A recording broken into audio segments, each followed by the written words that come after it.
Ready to move in premium triplex villas at Bachapalli APR Projects. చెప్పండి మీ పేరు? కవిత. చెప్పండి, మీ పైన చాలా ఆరోపణలు వస్తున్నాయి. మదనపల్లిలో 3 కోట్లు తీసుకొని పరారయింది, ఫోన్ స్విచ్ ఆఫ్ చేసింది అని చెప్తున్నారు. నిజమేనా అది? అన్ని అబద్ధాలు. నేను ఎక్కడికి పోలేదు, నేను ఇక్కడే ఉన్నాను. రాయచోట్లో ఎస్వి ఆఫీస్లోనే ఉన్నాను. నాకు లక్ష్మీ నరసింహ నుంచి చాలా అన్యాయం జరిగింది. అన్యాయం జరిగిన దానికోసమే నేను అప్పులు చేసి అతనికి ఇవ్వడానికి కేవలం అతని కోసమే నేను అప్పులు చేసిండేది. వాడు పెట్టే ఇబ్బందులకు, వాడు పెట్టే టార్చర్లకి, దీనిల కోసం అంతా నేను జనాల దగ్గర అప్పులు చేయాల్సి వచ్చింది. లక్ష్మీ నరసింహ అంటున్న ఎవరు అతను? శ్రీరామ్ చిట్స్ ఫైనాన్స్ లో మేనేజర్గా ఉంటాడు. అతను డబ్బులు తీసుకున్నాడు. 30,000 ఒకసారి, 50,000 ఒకసారి, 2 సార్లు తీసుకున్నాడు. ఈ విషయం ఇంట్లో తెలుసా? తెలీదు. ఎవరు చెప్పలేదు? ఎందుకు చెప్పొద్దు? నేను చేతి బదులే కదా, ఇంటికి ఎదురుగానే ఉన్నాం కదా. నువ్వు చెప్పొద్దు, తీసుకుంటున్నా, ఇస్తాను.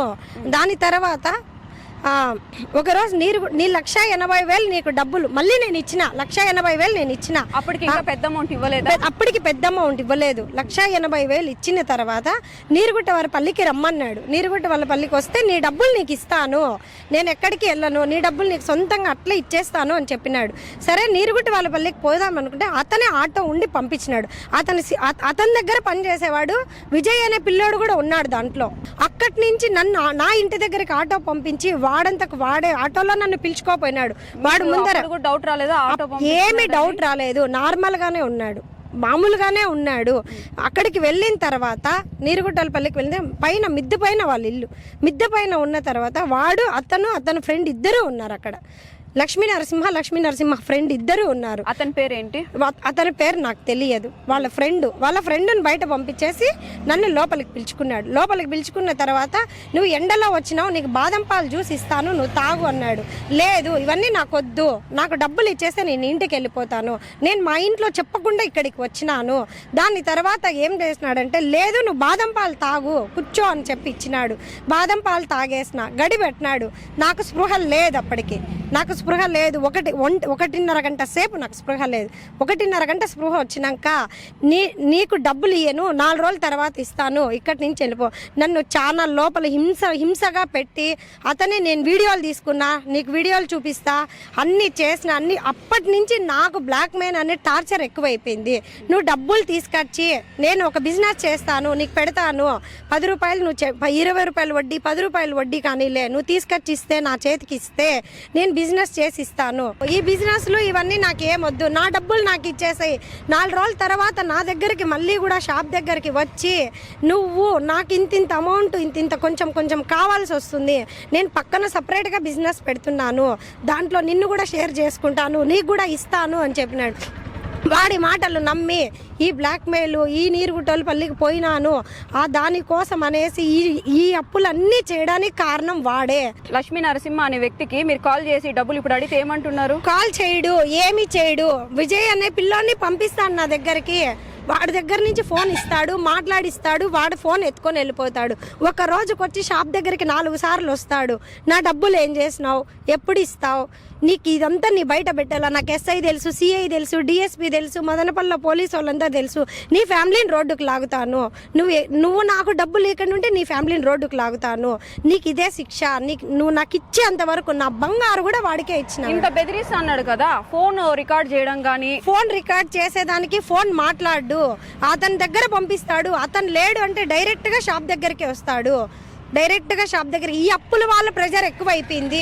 ఈ అప్పుల వాళ్ళకు నేను తీసుకునేది ఒకటైతే వాళ్ళు చెప్పేది ఒకటైతుంది. నా ఫ్యామిలీ మీద పోయి పడుతున్నారు, నా ఇంటి మీద, నా బిడ్డల మీద, నా మొగుడు మీద, నా టోటల్ ఫ్యామిలీ మీద పోయి పడుతున్నారు. నా అప్పులకు, నా మొగుడికి, నా బిడ్డలకు, నా ఫ్యామిలీకి ఎటువంటి సంబంధం లేదు. వీడిని నేను కనిపించకపోతే ఇంకా దొరికింది వాళ్ళని అడుగుతారు కదండి, ఫ్యామిలీ మెంబర్స్ ని. ఆ రోజు వాళ్ళు నాకు చెప్పలేదు కదా. ఆ రోజు నాకు వాళ్ళు నీకు అప్పు ఇస్తానము, నీ ఇంట్లో వాళ్ళకి చెప్పండి నాకు చెప్పి ఇవ్వలేదు కదా మా ఎవరు. ఆ రోజు చెప్పి ఇవ్వలేదు కదా. ఒక్కొక్కటి ఎన్ని వడ్డీలు తిన్నాయో నాకు తెలుసు. అది ఈ రోజు ఇట్లా మాట్లాడుతున్నారు వాళ్ళు. ఎంత మంచిగా నేను కాదు మంచిగా పెట్టుకునింది, వాళ్ళు నన్ను మంచిగా పెట్టుకున్నారు. నా దగ్గర మంచిగా ఉండి నా యంగిళ్ళ సరుకులు కూడా ఎత్తుకోపోతున్నారు వాళ్ళు. ఇప్పుడు డబ్బులు ఇచ్చిన వాళ్ళకి ఏం చెప్తారు? వాళ్ళ పరిస్థితి చెప్తాను. నాకు వీడు దొరికి నేను చేసిన డబ్బంతా వాడికే ఇచ్చినాను. నేను కానీ, నా ఫ్యామిలీ కానీ, నా ఫ్యామిలీలకు ఒక్కరికి కానీ 1 రూపాయి ఇవ్వలేదు, వాళ్ళకే ఇచ్చినాను. వాడికి ఇచ్చినాను. మనం మామూలుగా ఒక 10 రూపాయలు 1000 రూపాయలు 100 రూపాయలు ఇవ్వాలంటేనే అప్పుగా ఇవ్వాలంటేనే ఎవరైనా పెట్టుకోనో లేకుంటే ప్రూఫ్స్ ఇచ్చి ఇస్తాం. అలాంటిది అన్ని లక్షలు అతనికి ఎలా ఇచ్చేసారు మీరు? నన్ను బ్లాక్ మెయిల్ చేస్తాను. పోయినప్పుడు డబ్బులు ఇవ్వక ముందే బ్లాక్ మెయిల్ చేసిన తర్వాతే మీ దగ్గర డబ్బులు గుంజాడు కదా, అప్పుడే మీరు పోలీస్ కంప్లైంట్ ఎందుకు ఇవ్వలేదు? పోలీస్ కంప్లైంట్ ఇస్తే నీ రోడ్డు నీ ఫ్యామిలీ అంతా రోడ్లో పడిపోతుంది. ఇప్పుడు అదే కదా ఇప్పుడు నన్ను రోడ్డుకి ఎక్కిచ్చేసినాడు. నా మొగుడు వద్దంటాడు. ఇప్పుడు నన్ను నా మొగుడు నా బిడ్డలు కూడా, ఆఖరికి నా బిడ్డలు కూడా నీ మొహం చూడను, నా బిడ్డలు కూడా వద్దంటున్నారు, నా మొగుడు కూడా వద్దంటున్నారు. నా సమస్యకు పరిష్కారము ఇక్కడే తేలాలా. నా సమస్యకు పరిష్కారం వాడు ఇవన్నీ చేయకపోతే నేను చంపైన కూడా చంపేస్తావాన్ని. బాధితులు ప్రతి ఒక్కరు కూడా ఇంటి ముందర బాధపడుతున్నారు. దీని గురించి ఏమంటారు? వాళ్ళకి డబ్బులు ఎలా వస్తుంది? వాళ్ళకి ధైర్యం ఏం చెప్తారు? వాళ్ళకు ధైర్యం ఏం చెప్తున్నానంటే, వీడి దగ్గర నుంచి మొత్తం నేను రాబట్టాలా. తీసుకున్న ప్రతి ఒక్క రూపాయి కూడా వాడికే ఇచ్చినా. నేను లక్ష్మీ నరసింహనే నా బట్టముండ నా కొడుకే ఇచ్చినాను. పోలీసు వాళ్ళు కంప్లైంట్ ఎఫ్ఐఆర్ ఏమైనా ఫైల్ చేశారా? ఇచ్చినాం మేడం. 2-3 రోజుల ముందే నేను మా ఆయన పోయి స్టేషన్లో కంప్లైంట్ చేసినాం. సిఐ గారు కింద ఎస్ఐ గారు ఉంటారు, కలవండి, బయట వాళ్ళని ఎవరిని రానియద్దండి, మీరు మాత్రమే మాట్లాడండి అని సిఐ గారు చెప్పినారు. ఎస్ఐ గారు కింద కలవనీయడం లేదు. ఎంతసేపు వాళ్ళ పార్టీలు వాళ్ళ సంఘాల వాళ్ళనే కలవయి ఇది చేసే లక్ష్మీ నరసింహన వాడినే ఎంతసేపు ఇది చేస్తున్నారు. కానీ మమ్మల్ని ఏమాత్రం పట్టించుకోలేదు, ఏమాత్రం మాకు రెస్పాన్స్ లేదు. అక్కడి నుంచి నాకు న్యాయం జరగలేదు అనేసి రాయచోటి ఎస్పీ దగ్గరికి నేను వచ్చినాను. ఎస్పీ సార్ డిఎస్పీ సార్ దగ్గరికి ఇచ్చినాడు. 3 కోట్లని వాళ్ళు అంటున్నారు, కాదని మీరు అంటున్నారు. ఏది నిజం? 3 కోట్లు అనేది అబద్ధం, చీటీ అనేది అబద్ధం. నేను చీటీలు వేసేదాన్ని కాదు. నేను కేవలం వాడి కోసం మాత్రమే, వాడు ప్రెజర్లు తట్టుకోలేక నీకు ఈ బిజినెస్ చేయిస్తాను. మీరు ఎంత తీసుకున్నారు? నా అప్పంతా 60 లక్షలు ఉంటుంది. బాండ్లు ఏమన్నా ఉన్నాయా తీసుకున్నప్పటికీ? కొంతమందికి ఉన్నాయి, కొంతమందికి లేవు. అంటే తీసుకోకుండా ఎలా తీసుకున్నారు మీరు? నేను అడిగిన దానికంటే వాళ్ళు నాకు ఇచ్చినారు. ఇవ్వలేదైతే నేను చెప్పలేదు, అడిగినారు, ఇచ్చినారు. కానీ నేను ఎంత అమౌంట్ తీసుకున్నానో వాళ్ళు దానికి డబల్గా త్రిబుల్గా చెప్తున్నారు. 1-2గా ఎక్స్ట్రా చెప్పుకుంటున్నారు. మీరు ఫోన్ స్విచ్ ఆఫ్ చేయడం వల్ల, అక్కడ లేకపోవడం వల్ల ఇలా వస్తుంది. మీరు అదేదో ఫోన్ చేసి క్లారిఫై వాళ్ళు కూడా ఇవ్వచ్చు కదా. వాళ్ళు వినరు.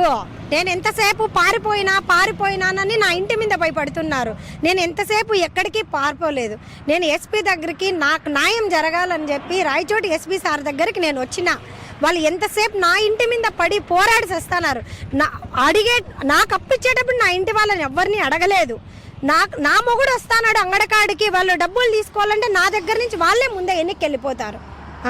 మరి ఫోన్ ఆన్ చేసుకొని వాళ్ళకి సమాధానం చెప్పితే ఇంత ప్రాబ్లం ఎక్కువ అవ్వదు కదా. ఫోన్ ఆన్ చేసుకోవాలంటే నాకు ఇప్పుడే కట్టాలి అప్పు, మీరు ఇప్పుడే రావాలా.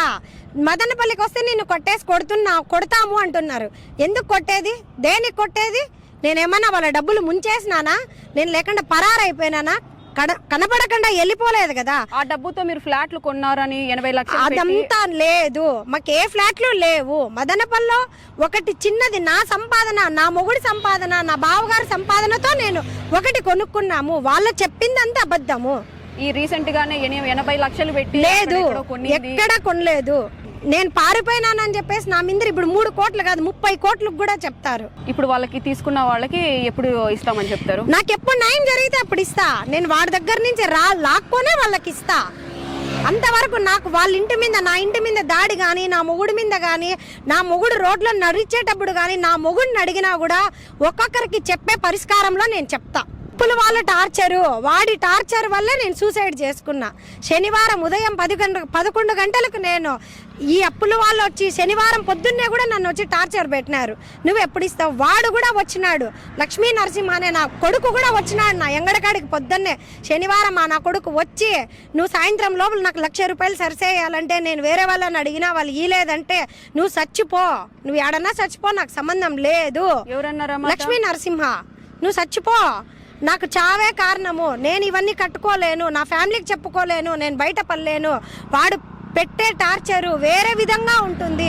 ఒక ఫోన్ ఉండదు, ఒక ఏమి ఉండదు. వాడు మనిషిని పంపిస్తాడు, ఫోన్ మాట్లాడతాడు, షాప్ కాడికి వస్తాడు, షాప్ లో సరుకులు కూడా ఎత్తుకోపోయినాడు. వాడు దొంగనా కొడుకు, వాడు పెద్ద దొంగ, గజ దొంగ వాడు. సుమన్ టీవీలో మీ పర్సనల్ అండ్ బిజినెస్ ప్రమోషన్స్ కోసం కింది నెంబర్ కి కాంటాక్ట్ చేయండి.